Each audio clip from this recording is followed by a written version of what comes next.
Apabila datang pertolongan Allah, maka kita kena buat subhanallah, walhamdulillah, astaghfirullah. Kita semua bertaubat. Tuan-tuan dan puan-puan, hari ini mahkamah telah membuat satu keputusan pada tarikh 12 Jun 2025 yang Arif Muhammad Jamil Hussein telah mendengar lagi sekali poin-poin daripada peguam bela, poin hujahan daripada pendakwaan, dan telah mendapati walaupun dadah ganja dan 2 pistol tiruan itu tidak dipertikaikan dari segi dadah dan pistol, tetapi paling penting milikkan, kawalan, jagaan, pengetahuan telah gagal dibuktikan oleh pihak pendakwaan.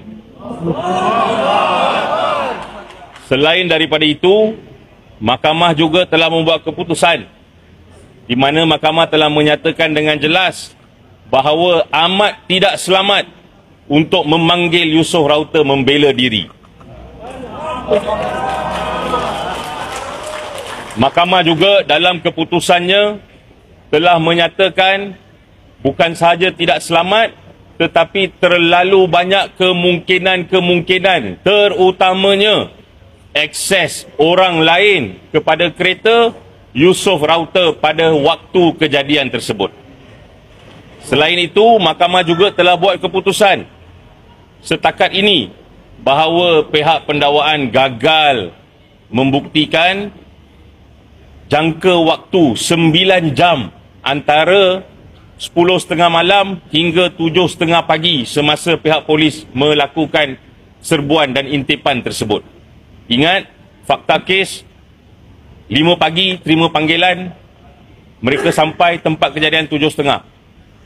Keterangan 10.30 malam sehingga 7.30 itu 9 jam gagal dijawab oleh pihak pendakwaan.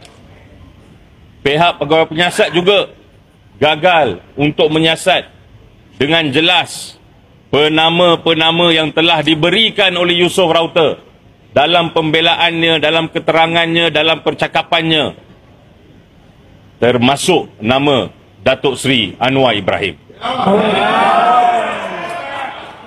Hari ini mahkamah buat keputusan kes tidak kukuh, Yusof Raute bebas dan lepas tanpa bela diri.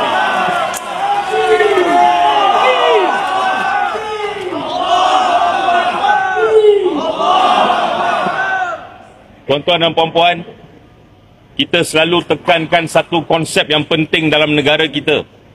Apa konsepnya? Undang-undang itu jauh lebih tinggi daripada sesiapa.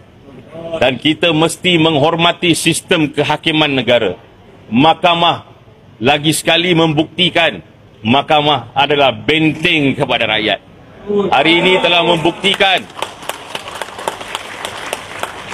telah membuktikan bahawa keterangan-keterangan yang telah dibawa oleh pihak pendakwaan langsung tidak mencukupi untuk memanggil Yusof Raute membela diri. Kita mengucapkan ribuan terima kasih, penghargaan bukan sahaja kepada pihak Yang Arif Hakim yang telah membuat keputusan, yang telah memberikan ruang yang secukupnya kepada semua pihak, tak kisah pembelaan ataupun pendakwaan. Kita juga ucapkan terima kasih kepada pegawai-pegawai daripada pihak pendakwaan yang telah pada kami sekurang-kurangnya melakukan kerja dengan profesional.